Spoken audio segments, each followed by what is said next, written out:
এই গরমের মধ্যে যেসব বোনেরা বাসায় গেঞ্জি বা টি শার্ট পরেন তাদের উদ্দেশ্যে কিছু কথাগুলো মনোযোগ দিয়ে শুনবেন, ইনশাল্লাহ অনেক কিছু বুঝতে পারবেন। যেসব বোনেরা বাসায় গেঞ্জি বা টি শার্ট পরেন, আপনারা কি জানেন কার কার সামনে গেঞ্জি বা টি শার্ট ব্যবহার করা যাবে? অনেকেই হয়তো বলবে মারামদের সামনে ব্যবহার করা জায়েজ আছে, কিন্তু আপনার ধারণা সম্পূর্ণ ভুল। কারণ যে আপনার বাবা হয়, যে আপনার ভাই লাগে, সেই সম্পর্কের আগেও তাদের আরো একটি সম্পর্ক আছে, তারা হলো পুরুষ। তাদের মধ্যে পুরুষত্ব আছে।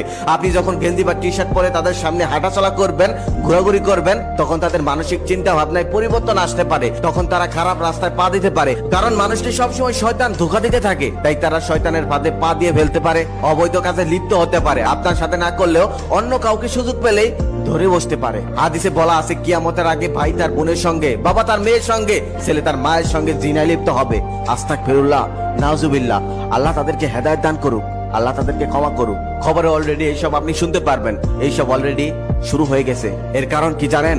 একমাত্র মেয়েদের বেপরদা। কিছু মেয়েরা তো এখনই রাস্তাঘাটে প্যান্ট টি শার্ট পরে ঘুরে বেড়ায়। ওইসব মেয়েদের তো লজ্জা শরম কিছুই নেই। তারা মুসলিম নাকি অন্য ধর্মের সেটাও বোঝা যায় না। আল্লাহ তাদেরকে হেদায়েত দান করুক, আল্লাহ তাদেরকে ক্ষমা করুক। এখানে কিছু বেপরদা মেয়েরা বক্তব্য রাখবে যে আমাদের দেশে তো 5 বছরের শিশু মেয়েকেও দর্শন করা হয়, বৃদ্ধকেও দর্শন করা হয়। তাদের উদ্দেশ্যে আমি একটা কথা বলবো। তাদের এই প্রশ্নের দাঁত ভাঙা জবাব দিতে আমি একটা কথা বলতে চাই। সেও অনেকদিন আগের কথা। আমার পাশের বাসার এক আন্টি একদিন বিরিয়ানি রান্না করছিলেন। তার বিরিয়ানির গন্ধে পুরো মহল্লা মৌ মৌ করছিল। সেদিন সেও আমাকে বিরিয়ানি দিল না। তারপর আমার বিরিয়ানি খেতে প্রচন্ড ইচ্ছে করলো গন্ধ শুকার কারণে। তারপর আমি বাজার থেকে বিরিয়ানির সকল জিনিসপত্র কিনে এনে বিরিয়ানি বানিয়ে খেলাম। আমি সেদিন কিন্তু বিরিয়ানি খেতাম না, একমাত্র সেই বিরিয়ানির গন্ধ পেলাম, তাই খেতে ইচ্ছে করলো, তাই খেয়েছিলাম। তেঁতুল দেখলে যেমন কিছু মেয়েদের জিভে পানি আসে, জিভ এক হাত হয়ে যায়, ঠিক তেমনই কিছু পুরুষের বেপরদা মেয়েদেরকে দেখলে জিভ এক হাত হয়ে যায়, মুখ করতে মন চায়। লোকালয়ের মধ্যে তখন তাকে হয়তো ধরতে পায় না, তারপর আড়ালে গিয়ে যাকে পায় তাকেই ধরে বসে। সেটা বাচ্চা হোক,